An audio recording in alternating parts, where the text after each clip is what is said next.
ഇപ്പോൾ നമ്മൾ ഏറ്റവും അവസാനം ജീവാശ്മം ജൈവകമ്പനത്തിലേക്ക് എത്തി. എനിക്കൊന്ന് ഏറ്റവും കൂടുതൽ വേറിട്ടൊരു പാട്ടായി മാറുകയും ആളുകൾ ഏറ്റവും കൂടുതൽ ശ്രദ്ധ ആകർഷിക്കുകയും ചെയ്തത് ഈ സാഹിത്യോത്സവന്റെ തീം സോങ് ആയ ജീവാശ്മം ജൈവകമ്പനത്തിലാണ്. നമ്മൾ ജീവാംശം എന്നൊക്കെ കേട്ടിട്ടുണ്ട്. എന്താണ് ഈ ജീവാശ്മം? പക്ഷേ ഈ സാഹിത്യോത്സവവും തൊട്ടുമ്പത്തെ സാഹിത്യോത്സവം പാട്ട് കുറച്ച് കഥ പറച്ചിലുകളായിരുന്നു. എനിക്ക് ഏറ്റവും എളുപ്പമായി തോന്നിയത് നമ്മൾ ആദ്യം പാട്ട് എഴുതുന്നു, പിന്നെ ടൂൺ ചെയ്യും. അങ്ങനെയാണ്. ഒരു പാട്ട് മാത്രമേ ആദ്യം ടൂൺ ചെയ്തിട്ട് പാട്ട് പിന്നെ എഴുതിയിട്ടുള്ളത്. കേരള യാത്രയുടെ നന്മഴകായി വൺമുകില. അത് ഞാൻ നഴ്സറിയിൽ പഠിക്കുന്ന സമയത്ത് പിന്നെ നബിദിനത്തിനൊരു പാട്ട് അവതരിപ്പിച്ചപ്പോൾ എൻ്റെ ഉപ്പയാണ് തന്നത് എനിക്കറിയില്ല, ഒരു 50 രൂപ ഒരു കവറിലിട്ടിട്ട് ഗിഫ്റ്റായി തന്നതിൽ ഒരു സന്തോഷം മനസ്സിലിപ്പോഴുണ്ട്. ശരിക്ക് നമ്മൾ ഇങ്ങനെ ഈ വേഷം ഇടാൻ തന്നെ കാരണം ഞാൻ പറയാ എൻ്റെ ഉമ്മയാണെന്നുള്ളതാണ്. ഇതിട്ടുകൊണ്ടാണ് ഈ രൂപത്തിലുള്ള അവസരങ്ങളൊക്കെ നമുക്ക് കിട്ടുന്നത്.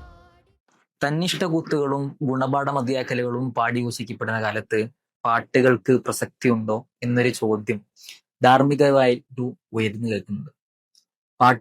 പാട്ടുകൾക്ക് പ്രസക്തിയുണ്ട്. അത് തന്നെയാണ് ഒട്ടേറെ കാലത്തോളമായിട്ട് നമ്മുടെ ഒരു ചുറ്റുപാടിൽ നമ്മൾ മനസ്സിലാക്കുന്നത്. ഒരു മനുഷ്യ മസ്തിഷ്കത്തിന്റെ ഒരു വൈകാരിക തലങ്ങളിൽ ഏറ്റവും കൂടുതൽ സ്വാധീനം ചെലുത്താൻ കഴിയുന്ന ഒരു കല എന്ന് പറയുന്നത് പാട്ടാണ് എന്ന് തന്നെയാണ് പലപ്പോഴും നമ്മുടെ അനുഭവത്തിൽ നിന്ന് മനസ്സിലാക്കാൻ പറ്റുന്നത്. ഇപ്പൊ പ്രത്യേകിച്ച് പറയുകയാണെങ്കിൽ തന്നെ ഒരു പാട്ട് എന്ന് പറയുന്നത് ഒരു തെറാപ്പി ആണെന്ന് പോലും പലരും പറഞ്ഞു വെക്കുന്നുണ്ട്. ഒരു എന്താ പറയാ, ഒരു മൂഡ് ചേഞ്ചിങ് എലമെന്റ് ആണ് പാട്ട് എന്ന് പറയുന്നത്. ഇപ്പൊ ഏറ്റവും കൂടുതലായിട്ട് നമ്മളിങ്ങനെ പാട്ടുകളെ കുറിച്ച് അധികമായിട്ട് പറയപ്പെടുന്നത് കേൾക്കുന്നത് ഈ പ്രയാസമുള്ള എന്തെങ്കിലും പണികൾ ചെയ്യുന്ന ആളുകളെ സംബന്ധിച്ചിടത്തോളം അവരുടെ പ്രയാസം കുറയ്ക്കാൻ വേണ്ടി അവർ പാട്ട് പാടും. ഇപ്പൊ ഈ കർഷകർക്ക് ഞാറ്റുവേല പാട്ടുകൾ, കൊയ്ത്ത് പാട്ടുകൾ, അങ്ങനെ വ്യത്യസ്തമായ ഒരു പാട്ടിന്റെ ഒരു പലതരത്തിലുള്ള പിന്നെ ഇടങ്ങൾ പോലും അവർക്ക് ഉണ്ടെന്ന് തോന്നുന്നുണ്ട്.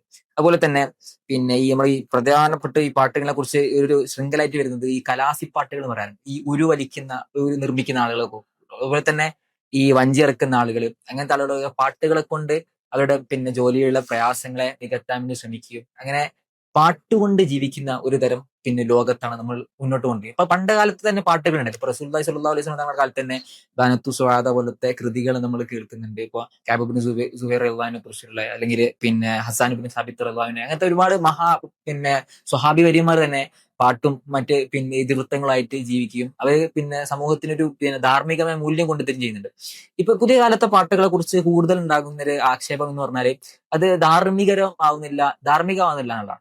അപ്പൊ ഈ ഒരു കാലഘട്ടത്തിലാണ് ധാർമ്മികമായ ഒരു പിന്നെ ധാർമ്മിക വിദ്യാർത്ഥി പ്രസ്ഥാനത്തിന്റെ ചുവടിൽ തന്നെ സാഹിത്യോത്സവങ്ങൾ നടക്കുന്നുണ്ട്. അപ്പൊ സാഹിത്യോത്സവയിലൂടെ ഒരുപാട് പ്രതിഭകൾ വളർന്നു വരുന്നു. അങ്ങനെ ആ പ്രതിഭകളെ വളർത്തിയെടുക്കുന്ന അപ്പുറത്തേക്ക് തന്നെ ഏറ്റവും ശ്രദ്ധേയമാകുന്നത് സാഹിത്യോത്സവിന് അല്ലെങ്കിൽ തന്നെ നമ്മുടെ പിന്നെ സുന്നി വിദ്യാർത്ഥി പ്രസ്ഥാനത്തിന്റെ, അല്ലെങ്കിൽ സുന്നി സംഘടനാ രംഗത്ത് നിന്ന് വരുന്ന വിപ്ലവ ഗാനങ്ങൾ അല്ലെങ്കിൽ പിന്നെ ആശയഗീതങ്ങൾ വേറെ ശ്രദ്ധ ആകർഷിക്കപ്പെടുന്നു. ഈ പാട്ടുകളിൽ നിന്ന് ഏറ്റവും വേറിട്ട് നിൽക്കുന്ന ഒരു പാട്ടുകാരനാണ് CP അബ്ദുൽ ബാസിത്ത് ബുഖാരി നെല്ലിക്കുത്ത്.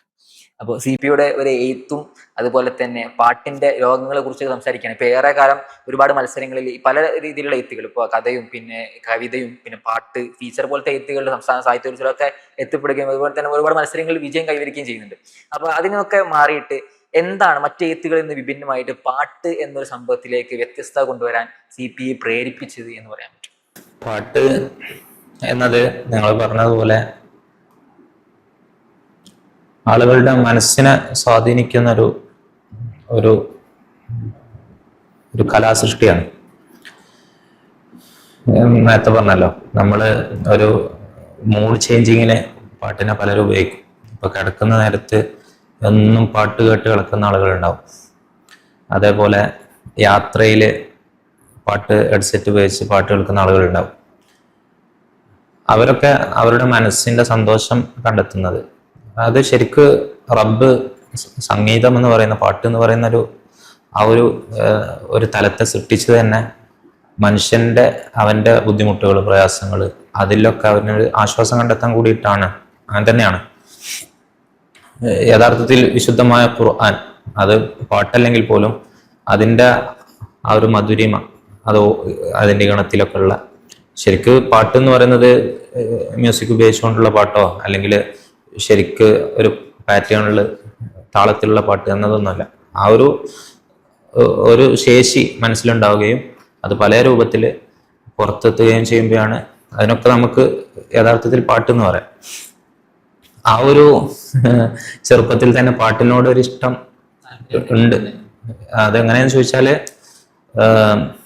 എനിക്ക് എൻ്റെ പാടുന്നതിൻ്റെ ഏറ്റവും ആദ്യത്തെ ഓർമ്മ ഞാൻ നഴ്സറിയിൽ പഠിക്കുന്ന സമയത്ത് പിന്നെ നബിദിനത്തിനൊരു പാട്ട് അവതരിപ്പിച്ചപ്പോൾ എൻ്റെ ഉപ്പയാണ് തന്നത് എനിക്കറിയില്ല, ഒരു 50 രൂപ ഒരു കവറിലിട്ടിട്ട് ഗിഫ്റ്റായി തന്നതിൽ ഒരു സന്തോഷം മനസ്സിലിപ്പോഴുണ്ട്.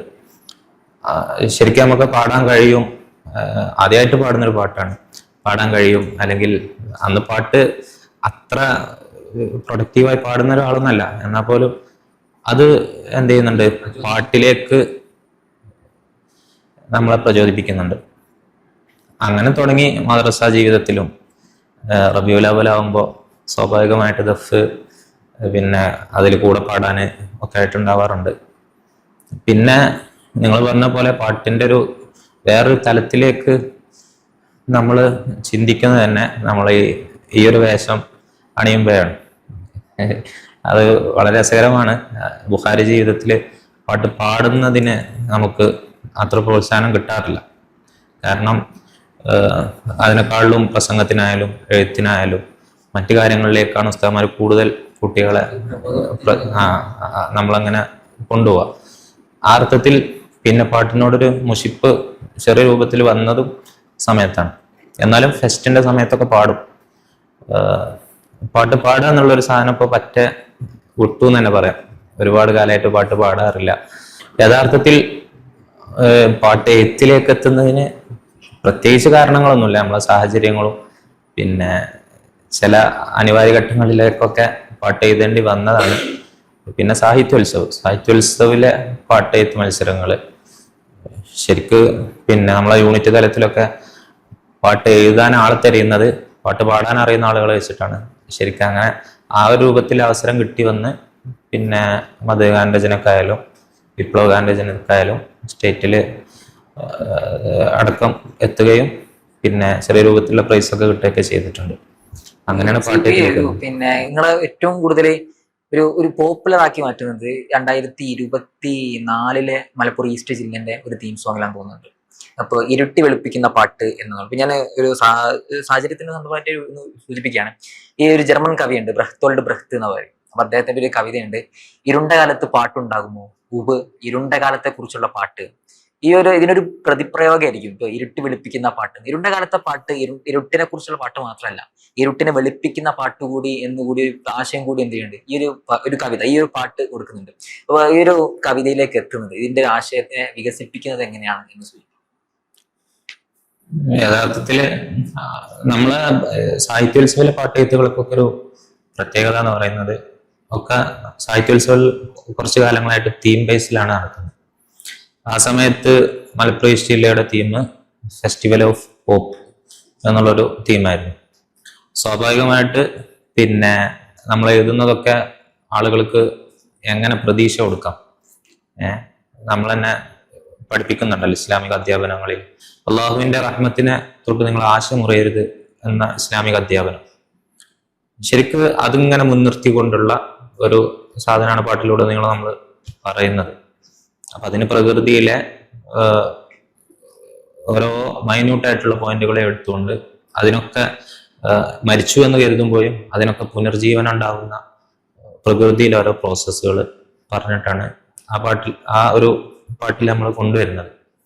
പിന്നെ പേര് എങ്ങനെ വന്നു എന്ന് ചോദിച്ചാൽ പിന്നെ സ്വാഭാവികമായിട്ട് പാട്ട് എഴുതി കഴിഞ്ഞതിന് ശേഷം നമ്മൾ പാട്ടിന് പേരിടുന്ന ആലോചിക്കും. അപ്പോൾ ഇതിന്റെ ഒരു ഒഴുക്കില് സ്വാഭാവികമായി സംഭവിക്കുന്ന ഒരു സാധനം, ഒരു പ്രതീക്ഷ അടഞ്ഞൊരു സാധനം വീണ്ടും ഒരു പുതുനാമ്പ് വരുന്ന അങ്ങനത്തെ കുറെ കാര്യങ്ങൾ അതിൽ പറയുന്നതുകൊണ്ട് ഇരുട്ടി വെളുപ്പിക്കുന്ന പാട്ട് എന്നുള്ളൊരു പേരിലേക്ക് എത്തിച്ചേരുകയാണ് ചെയ്യുന്നത്.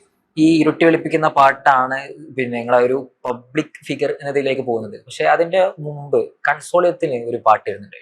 ആ ഒരു പാട്ടിലാണ് പുതിയൊരു ശൈലിയെ രംഗത്തേക്ക് കൊണ്ടുവരുന്നത്. ഇപ്പോൾ ഈ ഇരുട്ടി വെളുപ്പിക്കുന്ന പാട്ട് മുതൽ ഈ പിന്നെ ജീവാശ്മം ജീവകമ്പനം വരെയുള്ള ഒരു പാട്ടില് വേറിട്ട് ഇതുവരെ ആരും പരീക്ഷിക്കാത്ത ഒരു തരത്തിലേക്കുള്ള പരീക്ഷണങ്ങളാണ് ഉണ്ടാകുന്നത്. അപ്പൊ ഇതിന്റെ ഒരു തുടക്കം എനിക്ക് തോന്നുന്നു ആ കൺസോളിയത്തിലെ ആ തീം സോങ് ആയിരിക്കും. അപ്പൊ ആ തീം സോങ്ങിലേക്ക് എത്തുന്നതും അതിൽ ഫസ്റ്റ് അങ്ങനെ ഒരു പാട്ട്, ഒരു പുതിയ ഒരു പിന്നെ സിസ്റ്റം ഒരു രൂപപ്പെടുത്തുകയാണ്, ഒരു സംഗീത ഒരു പാട്ടിന് ഒരു പുതിയ രൂപം ഉണ്ടാക്കുകയാണല്ലോ. അപ്പൊ അതിന്റെ ഒരു ഘടന രൂപീകരിച്ചെടുത്തും അതിന്റെ ഒരു പരിചയം എങ്ങനെ ഉണ്ടാക്കിയെടുത്തതിനെ കുറിച്ച് കൺസോളിയത്തില് കുറച്ച് സമയം മുമ്പാണ് നമ്മള് സാബിക്കിന്റെ കീഴില് കൺസോളിയത്തിന്റെ സമിതി വരികയും സമയത്ത് സമിതിയിലെ ഒരു അംഗമായിട്ട് ഉൾപ്പെടുകയും മുൻ വർഷങ്ങളിലേതുപോലെ ആ വർഷവും ഒരു പാട്ടുണ്ടാവുക എന്നുള്ളത് എല്ലാ കമ്മിറ്റികളുടെ ഒരു ആഗ്രഹമാണ്. ആ അർത്ഥത്തില് നമ്മളും പാട്ടിന് വേണ്ടി ആലോചിക്കുകയും ഒന്ന് രണ്ടാളുകളെ ഏൽപ്പിക്കുകയൊക്കെ ചെയ്തിരുന്നു. അവസാന സമയത്ത് പാട്ട് കിട്ടുന്നില്ല എന്ന ഒരു ഗതി വന്നപ്പോഴാണ് പിന്നെ സമിതി എന്നെ തന്നെ വെറുതെ ഒന്ന് എഴുതി നോക്കുന്നുള്ള അർത്ഥത്തിൽ ഏൽപ്പിക്കുന്നത്. ഇന്ന് കുറച്ച് സമയം എടുത്ത് എഴുതി. പിന്നെ അത് നിങ്ങൾ പറഞ്ഞ രൂപത്തില് അത്ര പ്രചാരമൊന്നും കിട്ടിയിട്ടില്ലെങ്കിലും ഈ ഒരു ശൈലിയിലുള്ള എഴുത്ത് ആദ്യമായി വന്നത് തീർച്ചയായും കൺസോളിയത്തിന്റെ ആദ്യം സോങ്ങിലൂടെ തന്നെയാണെന്ന് തന്നെ നമുക്ക് പറയാൻ പറ്റും. ഈ വാക്കുകളുടെ ഒരു പ്രളയം കാണാറുണ്ട് അധിക പാട്ടുകൾ. അപ്പൊ അത് സ്വാഭാവികമായിട്ടും നമ്മുടെ പരിചയത്തിലുണ്ടാകുന്ന വാക്കുകളുണ്ട്, അതുപോലെ തന്നെ നമുക്ക് കേട്ടറിവ് മാത്രമുള്ള വാക്കുകളുണ്ട്, അപ്പൊ തീരെ പരിചയമില്ലാത്ത വാക്കുകൾ പോലും ഉണ്ടാറുണ്ട്. ഈ ഒരു വൊക്കാബുലറി, ഈ ഒരു പദസമ്പത്ത് എങ്ങനെ സംഭവിച്ചതാണ്? അല്ലെങ്കിൽ ഇത് പാട്ടിനെ വിഷയം വരുമ്പോ അല്ലെങ്കിൽ ആശയത്തെ ബന്ധിച്ച് ഇങ്ങനെ പുതിയതായിട്ട് പിന്നെ തയ്യാറെടുക്കുന്നതാണോ, അല്ലെങ്കിൽ മുമ്പേ കയ്യിലുള്ള പദസമ്പത്താണോ?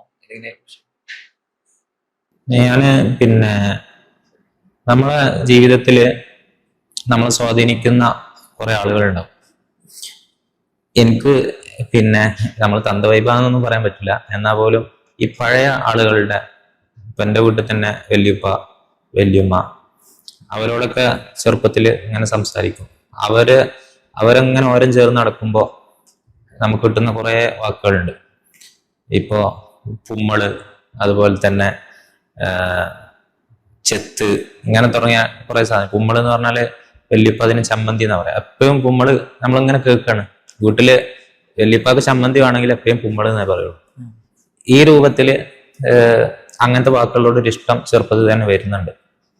പിന്നെ കൊറോണ സമയത്ത് കുറച്ചധികം സമയം കിട്ടിയ സമയത്ത് എന്ത് ചെയ്തിരുന്നു, നമ്മള് കുറെ പഴയ ആളുകളെ, ഇപ്പൊ എൻ്റെ നാട്ടിൽ തന്നെയുള്ള കുറച്ച് പഴയ കാക്കന്മാരെ, അതുപോലെ തന്നെ പ്രായം ചെന്ന ഉമ്മമാരൊക്കെ പോയി കാണുകയും പിന്നെ അവരുടെ ഈ ഒരു പകർച്ചവ്യാധി, അവരുടെ ഒരു ഭീതിയുള്ളൊരു അനുഭവം അവർക്കൊക്കെ പറയാനുണ്ട്. ഈ കുരുപ്പ് കുറച്ച് മുമ്പാണ്.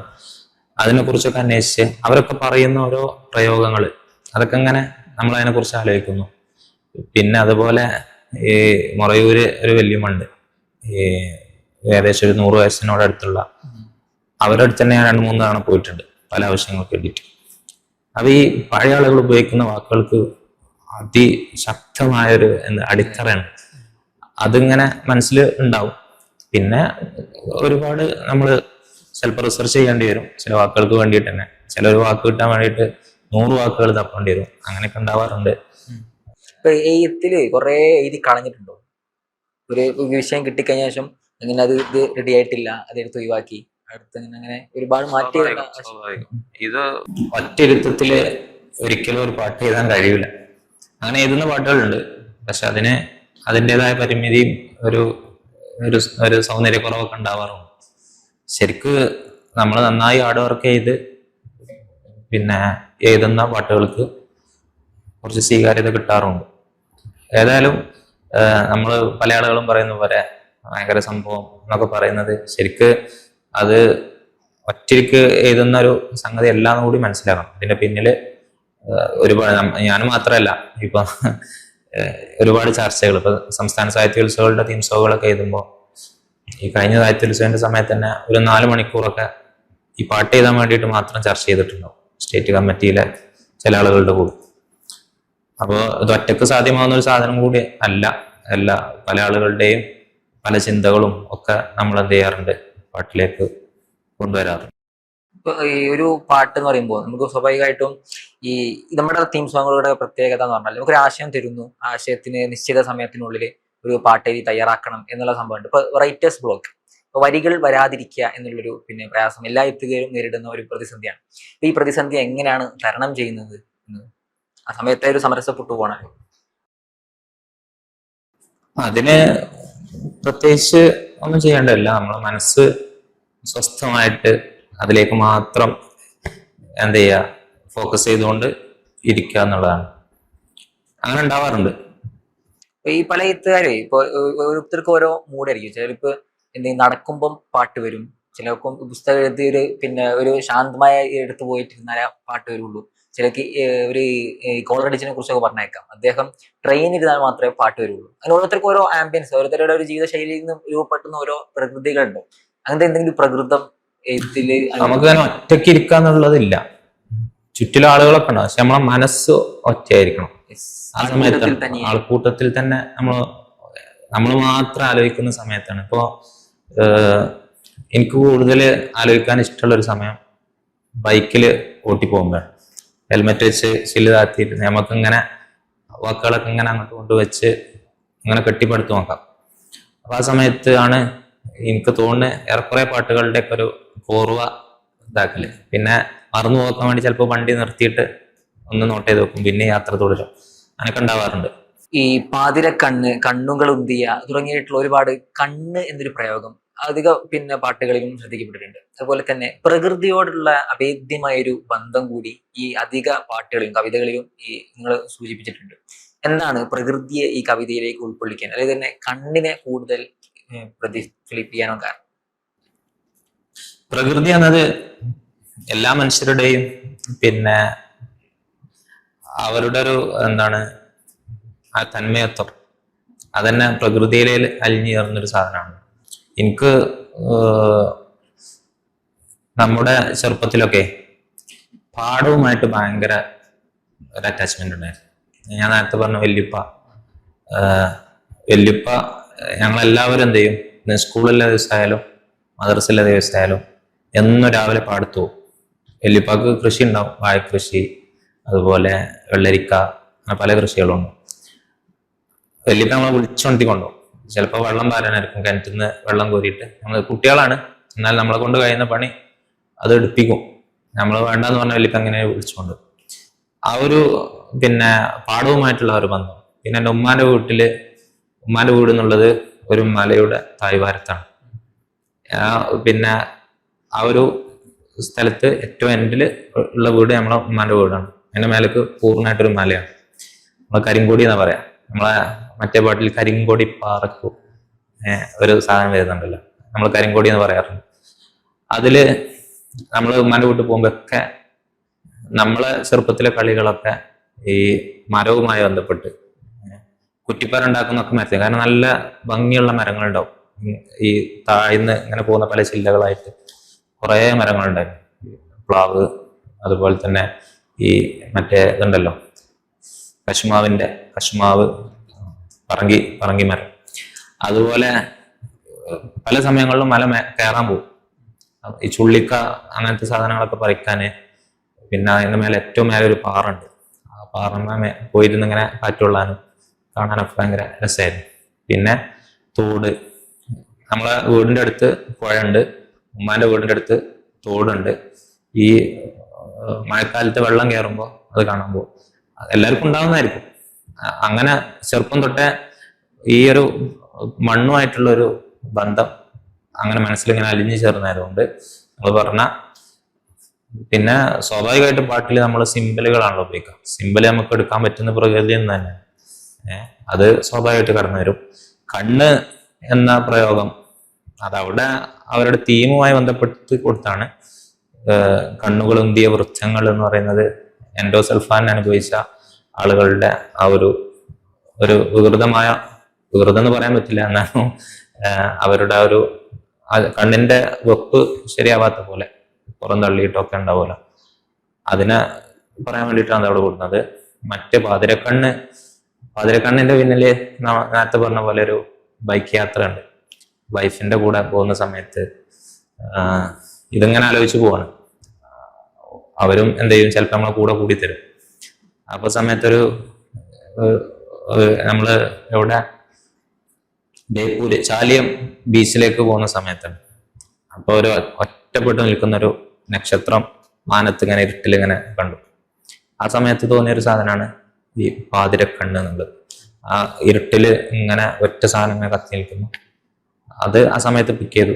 ഈ പാട്ടയത്തിനൊക്കെ നമുക്ക് ഒരു ത്രെഡാ വേണ്ടത്. ഒറ്റ ത്രെഡ് കിട്ടിയാൽ പിന്നെ ബാക്കിയുള്ള ഇങ്ങനെ ചെയ്യാം. ഈ കാസർഗോഡിന്റെ പാട്ട് പറഞ്ഞല്ലോ, എനിക്ക് ഏറ്റവും ഇഷ്ടപ്പെട്ട പാട്ടുകളാണ് ഈ മണമില്ലാത്തവരോ നിറമില്ലാത്തവരോ എന്ന് സാധനം. ഞാൻ എടുക്കും മുമ്പ് പറഞ്ഞിട്ടുണ്ടോ ആ പാട്ട് ഇങ്ങനെ ഇഷ്ടപ്പെട്ടുള്ള സംഭവം? അതിൽ എനിക്ക് തോന്നുന്നത് അതൊരു ഒരു ആശയത്തെ എടുത്ത് പാട്ടാക്കുന്നതിന് അപ്പുറത്തേക്ക് എൻഡോസൾഫാന്റെ അനുഭവങ്ങളും സാധനങ്ങളൊക്കെ പറഞ്ഞിട്ടുള്ള ഒരു ചിത്രീകരണം നടത്തുന്നുണ്ടല്ലോ. ഒരു സോഷ്യോളജിക്കൽ പഠനം കൂടി അവിടെ അനിവാര്യം തോന്നുന്നുണ്ട്. അപ്പൊ ഒരു പാട്ടിനെ കുറിച്ചുള്ള അന്വേഷണങ്ങൾ എങ്ങനെയാണ് പാട്ട് എഴുതാനുള്ള നടക്കുന്നത്?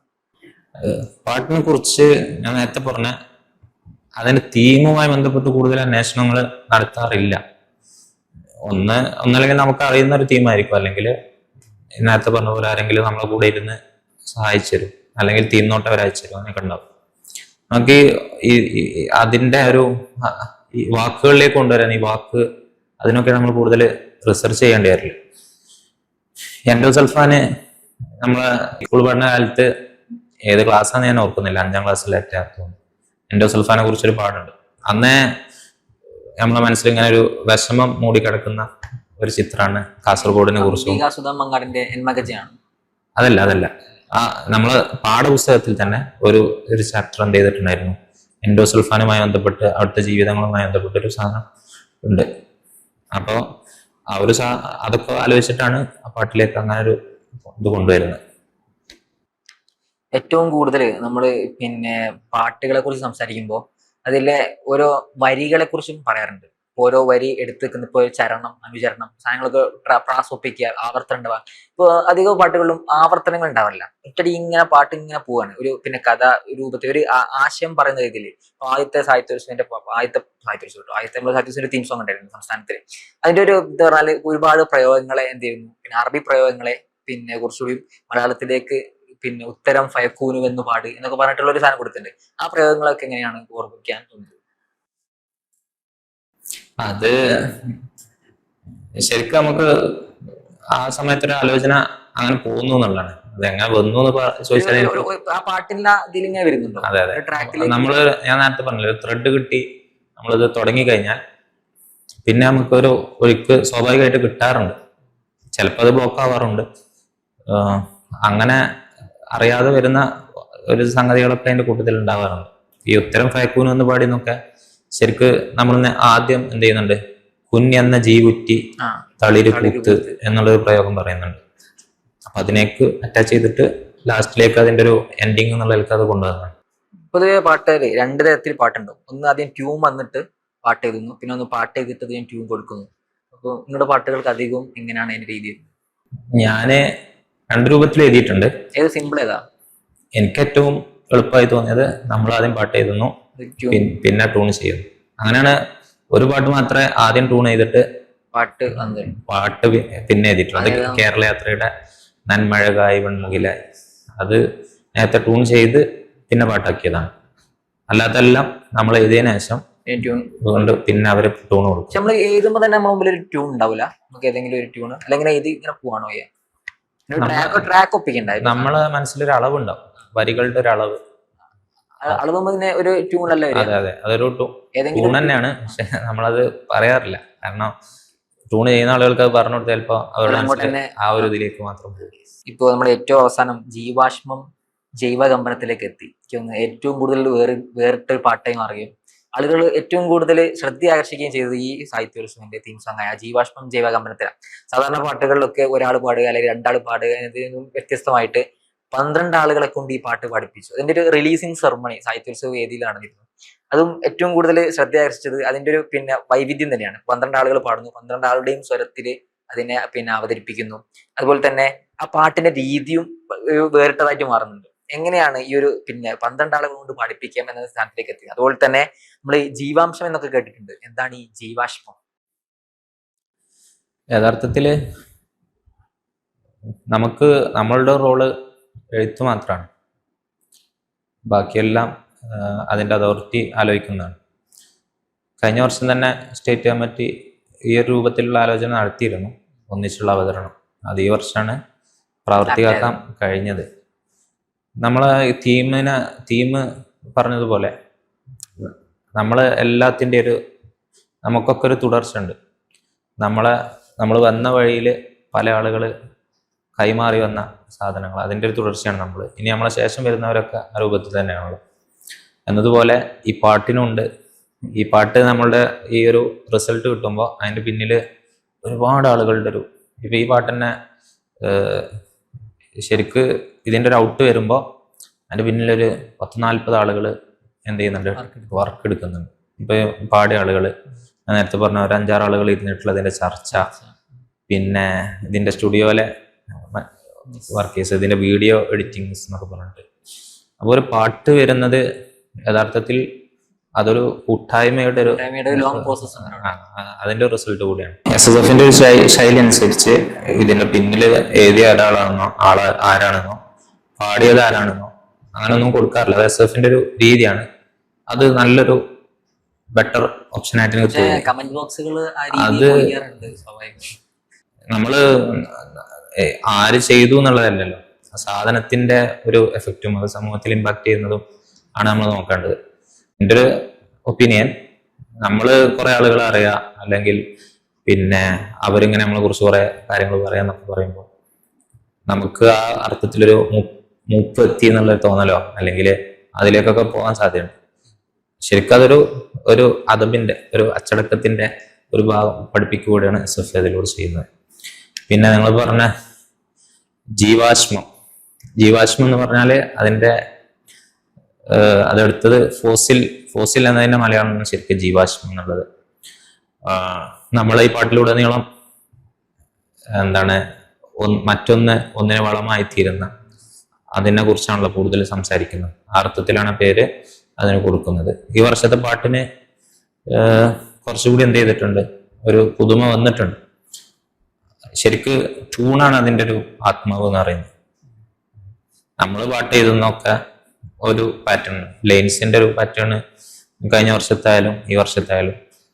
പക്ഷെ ട്യൂണിങ് ഭയങ്കര ഒരു പ്രധാനപ്പെട്ട സാധനമാണ്. അതിലെത്ര നമ്മൾ അങ്ങനെ മാറ്റുന്നു. കഴിഞ്ഞ വർഷമൊക്കെ ഒരുപാട് ആളുകൾ കൊണ്ട് ട്യൂൺ ചെയ്യിപ്പിച്ചിട്ടുണ്ട്. ഈ വർഷം പിന്നെ ഒറ്റ ട്യൂണേ ചെയ്തിട്ടുള്ളൂ. അതിൽ എത്ര നമുക്ക് രാഗി മിനിക്കാൻ പറ്റും, അതിനനുസരിച്ച് പാട്ടിന്റെ ആ ഒരു കേൾവിയുടെ സുഖം നന്നായി മാറും. അങ്ങനെ ഉണ്ടാവാറുണ്ട്. കാരണം പിന്നെ വരികൾക്ക് അതിൻ്റെ ഒരു മാന എപ്പോഴും ഉണ്ടാവും, അർത്ഥം എല്ലാ സമയത്തും അങ്ങനെ തന്നെ ഉണ്ടാവും. പക്ഷെ അത് ആളുകളിലേക്ക് കൺവേ ചെയ്യുന്ന ഒരു സാധനം ഈ ട്യൂണാണ്. എക്സാക്ട് ട്യൂണിലേക്ക് എത്താനുള്ള ഒരു യാത്ര ഉണ്ടാവൂലേ? അതെ അതെ. ഇപ്പോ ഈ നമ്മുടെ കഴിഞ്ഞ 2 സാഹിത്യോത്സവന്റെ പാട്ടും അല്ലെങ്കിൽ ആദ്യത്തെ സാഹിത്യോത്സവന്റെ പാട്ടും ഒരു ആശയത്തെ എങ്ങനെ കേന്ദ്രീകരിച്ച് എരിപ്പോയിരുന്നു. പക്ഷെ ഈ സാഹിത്യോത്സവവും തൊട്ടുമ്പത്തെ സാഹിത്യോത്സവം പാട്ട് കുറച്ച് കഥ പറച്ചിലുകളായിരുന്നു. അപ്പൊ കഴിഞ്ഞ കൊല്ലത്തിൽ എനിക്ക് തോന്നുന്നു നമ്മള് സിദ്ദീഖ് റസൂൽ സല്ലല്ലാഹു അലൈഹി വസല്ലം തമ്മിലുള്ള ഈ ഹിറാ ഗുഹയിലെ ഒരു അനുഭവങ്ങളെ ഒരു കഥ രൂപത്തെ പറയുന്നുണ്ട്. അതുപോലെ തന്നെ എപി ഉസ്താദിന്റെ വിശ്വാസപർവ്വത്തിന്റെ ഇതിവൃത്തത്തെയൊക്കെ രൂപീകരിച്ചിട്ടുള്ള ഒരു പാട്ടായിരുന്നു. ഇപ്പോ ഈ സാഹിത്യോത്സവത്തില് ഒരുപാട് ചരിത്ര കഥകളെ ഉൾക്കൊള്ളിക്കാനുള്ള ശ്രമം നടത്തുന്നുണ്ട്. ഇവര് 4 മിനിറ്റിനുള്ള കഥയില് ഒരുപാട് കഥകൾ പറയാനുള്ള ശ്രമം കൂടി നടത്തുന്നുള്ളത് ഒരു പാട്ട് എഴുത്തുകാരുടെ ഭയങ്കര കഴിവാണ്. അത് ഒരു പാട്ടിനുള്ളൊരു ഭാഗ്യം കൂടിയാണ്. അപ്പൊ ആ കഥകളെ എങ്ങനെ ഉൾക്കൊള്ളിച്ചു എന്നുള്ളതും അത് ഒരു വിഷയത്തോട് ബന്ധപ്പെടുത്തിയത് എങ്ങനെ നമുക്ക് പറയാം. കഴിഞ്ഞ വർഷത്തെ പാട്ടില് ശരിക്ക് അടയാളം എന്നുള്ളതായിരുന്നു കഴിഞ്ഞ വർഷത്തെ തീം. അപ്പോൾ സമൂഹത്തിൽ അടയാളപ്പെടുത്തിയ ചില മനുഷ്യരെ അതിൽ കൊണ്ടുവരിക എന്നുള്ളൊരു ആശയം, അടയാളപ്പെടുത്തിയവരെ അടയാളപ്പെടുത്തുക, അങ്ങനെ ഒരു ആശയം സ്റ്റേറ്റ് സെക്രട്ടറി ജാബിർ മാഷ് ഇങ്ങനെ പറഞ്ഞു വെച്ചിരുന്നു. അപ്പൊ അതിന് ചില ഉദാഹരണങ്ങൾ നമ്മൾ കൊണ്ടുവന്നാണ്. അതില് പിന്നെ മുത്തുനബിയെ പറയുന്നുണ്ട്, സിദ്ദീഖ് തങ്ങൾ പറയുന്നുണ്ട് സല്ലല്ലാഹു അലൈഹി വസല്ലം. പിന്നെ അതുപോലെ ഗാന്ധിജിയെയും പിന്നെ അംബേദ്കറെയും പരാമർശിക്കുന്നുണ്ട്. പിന്നെ എപി ഉസ്താദ് നിമിഷപ്രിയ ആ ഒരു സമയത്താണ് പിന്നെ പാട്ട് വരുന്നത്. അപ്പോൾ അങ്ങനെ കുറച്ച് വ്യക്തികൾ അതിൽ കൊണ്ടുവന്നു എന്നുള്ളതാണ്. പിന്നെ ഈ വർഷത്തേതിൽ നിങ്ങൾ കേട്ടിട്ടുണ്ടാവും, അതിൻ്റെ ഒരു 3ാമത്തെ പോർഷൻ 4 മഹാന്മാരുടെ ചരിത്രമാണ് പറയുന്നത്. ഒന്ന് ഗസാലി ഇമാമിന്റെ കഥയാണ്, മഷീറക്കി തേന മുറുക്കി. ഈ മഷീറക്ക എന്ന് പറയുന്നത് പഴയ കാലത്തെ ആളുകൾ ഗ്രന്ഥമൊക്കെ എഴുതുമ്പോൾ മഷി മുക്കിയിട്ട് ഇതാണ് ചെയ്യുക. അപ്പോൾ പേപ്പറിലേക്ക് ഫസ്റ്റ് വെക്കുന്ന സമയത്ത് കുറച്ചധികം മഷി ഉറ്റിപ്പോവും. ആ സമയത്താണ് ഒരു പ്രാണി എന്ത് ചെയ്യുന്നത്, അത് കുടിക്കാൻ വേണ്ടി വരുന്നത്. അപ്പൊ ആ മഹാനന്ദ ഒസാരി ഇമാമ് ആ പേന അവിടെ മുറുക്കി പിടിച്ചു കൊടുക്കണം. അതിനോട് അളക്കിയിട്ടില്ല എന്ന് പറയാൻ വേണ്ടിയിട്ടാണ് പേന മുറുക്കി എന്ന് അവിടെ പറയുന്നത്. പേന മുറുക്കി, പാനക്കറകൾ പ്രാണി ഒരുക്കി. അവിടെ പിന്നെ അതിന്റെ ദാഹിക്കാനുള്ളൊരു കറ, ശരിക്കും അതൊരു കറയാണ്. പിന്നെ പഴയ കാലത്തൊക്കെ മഷി ഉണ്ടാക്കുന്നത് മനസ്സിലാക്കി ഈ പിന്നെ പഴച്ചാറുകള് ഇതൊക്കെ ഉപയോഗിച്ചിട്ടാണ്. ഏതായാലും ഗസാലി ഇമാമിന്റെ കഥയില് പിന്നെ എന്ത് ചെയ്യുന്നുണ്ട്, ഒരു ശിഷ്യൻ ഗസാലി ഇമാമിനെ പിന്നീട് സ്വപ്നത്തിൽ കാണുന്നുണ്ട്. ആ സമയത്ത് വഫാത്തായതിനു ശേഷം ഗസാലി ഇമാമിനോട് ചോദിക്കുന്നുണ്ട്, ആഖിറത്തില് ഏറ്റവും തെളിച്ചമുള്ള ഒരു അമലായി എന്താണ് അനുഭവപ്പെട്ടത് എന്ന് പറയുന്ന സമയത്താണ് ഈ ഒരു കഥ ഗസാലി ഇമാം പറഞ്ഞു കൊടുക്കുന്നത്. അപ്പൊ അത് ഇതിലേക്ക് കൊണ്ടുവന്നു. മറ്റൊന്ന് ബഹുമാനപ്പെട്ട തേൻ മുസ്ലിയാർ, അവരുടെ കഥ കുറച്ചുകൂടി വ്യത്യസ്തമാണ്. ഇതിൽ പറയുന്ന കാര്യങ്ങളൊക്കെ നമ്മൾ ഇതുവരെ കേൾക്കാത്തതും പിന്നെ അല്ലെങ്കിൽ കുറച്ചുകൂടി വ്യത്യസ്തമായ, നമുക്കൊക്കെ എളുപ്പത്തിൽ ചെയ്യാൻ പറ്റുന്ന ചില നനവുള്ള സംഗതികളാണല്ലോ. ചന്തയിൽ പോയി തിരിച്ചു വരുന്ന സമയത്ത് സാധനങ്ങളൊക്കെ വാങ്ങിയിട്ടുണ്ട്. ഒന്ന് വിശ്രമിക്കാൻ വേണ്ടി ഇരുന്ന് ഈ പൊതി അയച്ചു നോക്കുമ്പോഴാണ് അതിൽ പലഹാരത്തിൽ എന്ത് ചെയ്യുന്നത്, ഉറുമ്പിനെ കാണുന്നത്. ആ ഉറുമ്പിനെ കണ്ട സമയത്ത് മാനവരുടെ ഒരു മാനസികാവസ്ഥ അത് പിന്നെ നമ്മൾ കേട്ടിട്ടുണ്ട്. ഇതിന് ഒരു കൂട്ടുണ്ടാവില്ലേ, ഇതിന് മക്കളുണ്ടാവില്ലേ, ഞാനിതിനെ അതിന്റെ ആവാസ വ്യവസ്ഥയിൽ നിന്ന് ഇത്ര അകലത്തിലേക്ക് കൊണ്ടുവന്നത് എന്തൊരു പ്രയാസമാണ് എന്നൊക്കെ ചോദിക്കുന്നുണ്ട്. എന്നിട്ട് തിരിച്ച് ചന്തയിലേക്ക് ഒരുപാട് ദൂരം നടന്ന് അവിടെ തിരിച്ചിറക്കി കൊടുക്കണം. അതാണ് ചന്തത്തിരക്കിൽ വെല്ലമടക്കിൽ തള്ള ഉറുമ്പിനെ, തള്ള എന്ന് പറഞ്ഞാൽ തന്നെ സ്വാഭാവികമായിട്ട് അതിന് മക്കളുണ്ടാവും എന്നുള്ള ഒരു ആശയം വരുത്താൻ വേണ്ടിയിട്ടാണ് തള്ള ഉറുമ്പിനെ കൂട്ടിലിറക്കി എന്നുള്ള ഒരു സാധനം കൊണ്ടുവരുന്നത്. അതുപോലെ തന്നെ ശരി ഉസ്താദിന്റെ ഒരു അനുഭവത്തെയും പറയട്ടെ. ഇപ്പൊ ഈ പാട്ടിറങ്ങിയ സമയത്ത് ഒരുപാട് ആളുകൾ ഇത് റീൽ ചെയ്തിട്ടുണ്ടായിരുന്നു, ഈ ചരിത്രം പറഞ്ഞിട്ട് തന്നെ. ഇപ്പൊ FB പോസ്റ്റ് ഇടുന്നുണ്ട് ഈ കഥകൾ, പിന്നെ എന്താണ് ഇതിന്റെ അർത്ഥം, എന്താണ് ഇതിന്റെ വരികൾക്കുള്ള അർത്ഥം, എന്താണ്. ഇതിന്റെ യൂട്യൂബ് ചാനലിൽ തന്നെ കമന്റിൽ തന്നെ ജെമിനിയോടൊക്കെ ചോദിച്ചിട്ട് അർത്ഥം ചോദിച്ചിട്ട് ആളുകൾ ഇതിന്റെ അന്വേഷണം നടത്തുന്നുണ്ട്. ഇപ്പോ ഈ നിങ്ങൾ എഴുതിയൊരു പിന്നെ കുറിപ്പ് തന്നെ ഇപ്പൊ ഗ്രൂപ്പുകളിലൊക്കെ എനിക്ക് ഒന്ന് പരസ്പരം പറക്കുന്നുണ്ട്. വലിയ ശരി ഉസ്താദിന്റെ ഒരു ചരിത്രം കൂടിയൊക്കെ അവർ പറയുന്നുണ്ട്. അപ്പൊ മൊത്തത്തിൽ ചരിത്രം എങ്ങനെയാണിത് ഈ വിഷയത്തോട് ബന്ധപ്പെടുത്തിയിട്ട് ആലോചിച്ച് കണ്ടെത്തിയതാണോ അതോ അല്ല? ഞാൻ നേരത്തെ പറഞ്ഞ ചർച്ചയിൽ വന്ന സംഗതികളാണ് ഇതൊക്കെ. ഇത് എനിക്ക് തോന്നുന്നു നമ്മളെ സ്റ്റേറ്റ് സെക്രട്ടറി അനസ് സാറാണ് ഷിറി ഉസ്താദിന്റെ ഒരു പിന്നെ ജീവചരിത്രം ഉണ്ട്, അതിൽ ഈ ഭാഗം പറയുന്നുണ്ട്. എന്ന് ഉസ്താദ് എന്ത് ചെയ്യുന്നുണ്ട്, ഈ കാക്കക്ക് പത്തിരി മുറിച്ചു കൊടുക്കാറുണ്ട്. പിന്നെ ഒരു ദിവസം അവിടെ ഇല്ലാത്ത സമയത്താണ് ഖാദിമിനോട്, സെർവന്റിനോട് ഇത് ചെയ്യുന്നത്, ഈ ഒരു അതിഥി വരും, അതിഥിക്ക് ഇത് മുറിച്ചിട്ട് കൊടുക്കണം. പിന്നെ അത് അതിഥി വന്നില്ലല്ലോ എന്ന് പറയുമ്പോഴാണ് ഉസ്താദ് ഇത് വെളിപ്പെടുത്തുന്നത്. അതൊരു കാക്കയാണ് എന്നും അതിഥി അതൊന്നും വരാറുണ്ടെന്നും ഉസ്താദ് ഇല്ലാത്ത ദിവസം അത് വരുന്നില്ല എന്നുള്ളതൊക്കെ അതിൽ പറയുന്നത്. അതുപോലെ അതിന്റെ ശേഷം പറയുന്നുണ്ട്, ചായ ഒരുക്കി വിരല് മുക്കി കുടഞ്ഞ ഇറ്റിൽ ചോണനെ റുക്കി എന്നുള്ളത്. അത് തേനൂരി പാപ്പയുടെ ഒരു മുരീദുണ്ട്, അവരൊന്നും ജീവിച്ചിരിക്കുന്ന ആളാണ്. അവര് പിന്നെ ഇപ്പോഴും ചായ കുടിക്കുമ്പോ എന്ത് ചെയ്യും, ജനലിന്റെ പക്കില് എന്നും ചായയിൽ നിന്നൊരു ഉറ്റ് അങ്ങനെ ഒറ്റിച്ചു കൊടുക്കും. അത് ചോണൻ എന്ന് പറഞ്ഞാൽ നമ്മുടെ നാട്ടില് ചോണന് ഉറുമ്പിന് ചോണൻ ഉറുമ്പ് എന്ന് പറയാം. അങ്ങനെയാണ് അത് വരുന്നത്. പിന്നെ ഈ സാധനങ്ങളൊക്കെ ഈ രൂപത്തിൽ ഞാൻ പറഞ്ഞ അന്നത്തെ ചർച്ചയിൽ രൂപപ്പെട്ടു വന്ന കുറെ അനുഭവങ്ങൾ അതൊക്കെ ഈ പാട്ടിലേക്ക് കൊണ്ടുവന്നു എന്നുള്ള. ഈ തുടക്കത്തിൽ തന്നെ ഈ ഒരു പാട്ട് പറയുമ്പോൾ ഈ ഫോസിലുകൾ പറഞ്ഞല്ലോ നേരത്തെ, ജീവാശ്മത്തിന്റെ അർത്ഥത്തിൽ ആ പദം എങ്ങനെ ഉപയോഗപ്പെടുത്തുന്നത്? ജീവാശ്മം, ജൈവകമ്പനം എന്നുള്ള ആശയത്തെ എങ്ങനെയാണ് ഫസ്റ്റ് ഔട്ട്ലുക്കിൽ കൊണ്ടുവന്നത്? ഈ പാട്ടിന്റെ ആകത്തുക ഫോസിൽ എന്നതാണ്. അതെ അതെ, ഇത് ശരിക്കും ഫോസിൽ എന്ന് പറയുന്നത് എന്താണ്, ശരിക്ക് ഫോസിലിന്റെ അർത്ഥം നമ്മളെ ഒരുപാട് കാലങ്ങൾക്ക് മുമ്പ് മണ്ണിലോ അല്ലെങ്കിൽ വേറെ എവിടെയോ സൂക്ഷിക്കപ്പെട്ട പിന്നെ ചില ഓർമ്മകൾ, പിന്നെ അതിന്റെ ശേഷിപ്പുകളാണല്ലോ. ആ അർത്ഥത്തില് ഈ മഹാന്മാരൊക്കെ നമുക്ക് തന്ന ഒരു ഊർജം, അതൊക്കെ ഇവിടെ ഇങ്ങനെ എടുത്തു വെച്ചത് കൊണ്ടാണ് ഈ രൂപത്തിൽ ഈ ഒരു ആക്ടിവിസം നമ്മളെ സുന്നികൾക്കിടയിലും മുസ്ലിങ്ങൾക്കിടയിൽ അല്ലാത്തവർക്കിടയിലൊക്കെ സംഭവിക്കുന്നത്. അത് മുസ്ലിം ഹിന്ദു എന്നൊന്നുമില്ല, ഇങ്ങനെ ആരൊക്കെയോ ചെയ്തു വെച്ച പലതരം നനവുള്ള ഓർമ്മകള്, അനുഭവങ്ങള് ഇതൊക്കെ കൈമാറ്റം ചെയ്യപ്പെടുകയാണ്. ശരിക്കും അതില് ഉലമാക്കൾക്ക് എന്തുണ്ട്, വലിയൊരു പങ്കുണ്ട്. അതെ അതെ. പിന്നെ സ്റ്റാർട്ടിങ് മുതലേ നമ്മൾ പറയുന്നുണ്ട്, ഇന്ധനപ്പടരിൽ ഉന്തിയെ മുന്തി മനുജനും അന്തിയെ എന്ന് പറയുന്നു. ശരിക്ക് പിന്നെ ഈ മനുഷ്യന്റെ ഇന്നത്തെ എല്ലാ വളർച്ചയുടെയും ഒരു കാരണം എന്ന് പറയുന്നത് ഊർജമാണ്, ഇന്ധനം, പലതരത്തിലുള്ള ഇന്ധനങ്ങൾ. നമുക്ക് ഭൗതികമായി നോക്കിയാൽ പെട്രോളിയം, കൽക്കരി പോലത്തെ സാധനങ്ങളൊക്കെ, ഇതൊക്കെ കിടക്കുന്നത് എവിടെയാണ്? ഒരുപാട് വർഷങ്ങൾക്ക് മുമ്പ് ഇവർ ഉപേക്ഷിച്ചു പോയ ഇതാണ് നമ്മളിപ്പോൾ അനുഭവിച്ചു കൊടുക്കുന്നത്.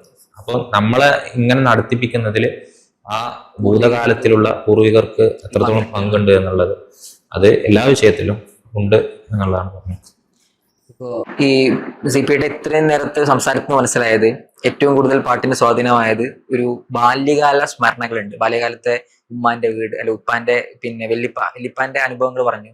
അതുപോലെ തന്നെ ആ കാലത്ത് ജീവിച്ചിരുന്ന ആളുകൾ, അപ്പൊ അന്നത്തെ ആളുകൾ കൊണ്ടുപോയത് പിന്നെ വയലോരത്തും പാടത്തോ കൊണ്ടുപോയി അവരുടെ ജീവിത ശൈലിയെ പകർന്നു നൽകിയത് കൊണ്ട് കിട്ടിയ അനുഭവങ്ങളായിരിക്കും. ഇപ്പം സ്വാഭാവികമായിട്ട് എല്ലാവർക്കും അവരുടെ ജീവിതാനുഭവങ്ങൾ, വായനകളായിരിക്കും ഒരു എഴുത്തിലേക്ക് സ്വാധീനിക്കുക. പക്ഷെ അതിനേക്കാൾ കൂടുതൽ ഒരു സ്വാധീനം ഉണ്ടാക്കുന്നത് നമ്മുടെ ചുറ്റുവട്ടത്തിലുള്ള ആളുകളായിരിക്കും, മനുഷ്യന്മാരായിരിക്കും. ഇപ്പൊ പ്രധാനപ്പെട്ട ഉപ്പ, ഉമ്മ, അതുപോലെ ഉസ്താദന്മാര്, അവരുടെയൊക്കെ ഇടപെടലുകളും അവരുടെയൊക്കെ പ്രചോദനങ്ങൾ എങ്ങനെയായിരുന്നു എന്ന് കൂടി ഒന്ന് സൂചിപ്പിക്കാം. ശരിക്ക് നമ്മൾ ഇങ്ങനെ ഈ വേഷം ഇടാൻ തന്നെ കാരണം ഞാൻ പറയാ എൻ്റെ ഉമ്മയാണെന്നുള്ളതാണ്. ഇതിട്ടുകൊണ്ടാണ് ഈ രൂപത്തിലുള്ള അവസരങ്ങളൊക്കെ നമുക്ക് കിട്ടിയത്. ഉമ്മാക്ക് നമ്മള് മുത്താലിമാവാൻ പോകണം എന്നുള്ളൊക്കെ ആഗ്രഹം ആദ്യം മുതലേ ഉണ്ട്. ഉമ്മാന്റെ ഒരു പിന്നെ തീരുമാനത്തിന്റെ പുറത്താണ് ഇങ്ങനെ വരുന്നതൊക്കെ ചെയ്യുന്നത്. അതുപോലെ ഏത് വിഷയത്തിലായാലും നമ്മളെ പ്രചോദിപ്പിക്കുന്നത് നമ്മളെ ചുറ്റിലുള്ള കുറേ മനുഷ്യന്മാരാണ്. ഉസ്താദുമാരാവട്ടെ, ഉസ്താദുമാർക്കൊക്കെ ഭയങ്കര സന്തോഷമാണ്. നമുക്ക് എൻ്റെ വിഷയത്തിൽ എന്നല്ല, ആർക്കും കുട്ടികൾക്ക്, അവരുടെ കുട്ടികൾക്ക്, ശിഷ്യന്മാർക്കൊരു എന്തെങ്കിലും ഒരു ഗിഫ്റ്റ് കിട്ടുക അല്ലെങ്കിൽ ഒരു അംഗീകാരം കിട്ടുക എന്ന് പറയുമ്പോൾ ഉസ്താദുമാരുടെ ദുആ, അവരുടെ ഒരു സന്തോഷം, അതൊക്കെ നമ്മളെ നിരന്തരം പ്രചോദിപ്പിച്ചുകൊണ്ടിരിക്കും. അതിനും അപ്പുറത്ത് നമ്മുടെ കൂട്ടുകാര്, അതുപോലെ അങ്ങനെ നമ്മളെ കളിയാക്കാൻ വേണ്ടിയിട്ടൊന്നുമല്ല, എന്നാലും ചില സമയത്ത് ഇങ്ങനെ താങ്ങിയിട്ടും ഒക്കെ പറഞ്ഞിട്ടൊക്കെ ഒക്കെ നമുക്ക് എന്ത് ചെയ്യാറുണ്ട്, ചിലപ്പോ ഒരു ഊർജാവാറുണ്ട്. ഇങ്ങനെ ഒരുപാട് ഈ കൂട്ടുകൾ ചേരുമ്പോഴാണ് യഥാർത്ഥത്തിൽ ഒരു മനുഷ്യൻ, ഏത് മനുഷ്യരായാലും അവരെ ഉയർച്ചയും വളർച്ചയും ഒക്കെ സംഭവിക്കുന്നത് ഇതിന്റെ പിന്നിൽ മനുഷ്യന്മാരുണ്ടാകുന്നതുകൊണ്ടാണ് നമ്മളെ കഴിവുകളൊക്കെ. അതെ അതെ അതെ, എല്ലാത്തിലും അങ്ങനെ തന്നെയാണുള്ളത്. ഇപ്പോ എഴുത്തും പാട്ടും വായനയും ഒക്കെ ആയിട്ട് ഇനിയും കൂടുതൽ കാലം നമ്മുടെ രംഗത്തേക്ക് ഉണ്ടാകും എന്നാണ് പ്രതീക്ഷിക്കുന്നത്. ഇപ്പൊ സിപിയുടെ ഒരു പാട്ടിൽ പറഞ്ഞ പോലെ, തേയ്മാനകാലത്തും മായാത്ത മാനത്ത് നിങ്ങൾ ഉണ്ടാവുക, നമ്മളെല്ലാം പുഞ്ചിരിച്ചിരിക്കും. അതില് ആ പുഞ്ചിരിക്കല് നമ്മൾ ബാക്കിയാവുന്നതോടുകൂടെ സിപിയുടെ പാട്ടുകളും പിന്നെയും പിന്നെയും ബാക്കിയാവട്ടെ എന്ന് പ്രത്യേകിച്ച് നിർത്താമോ?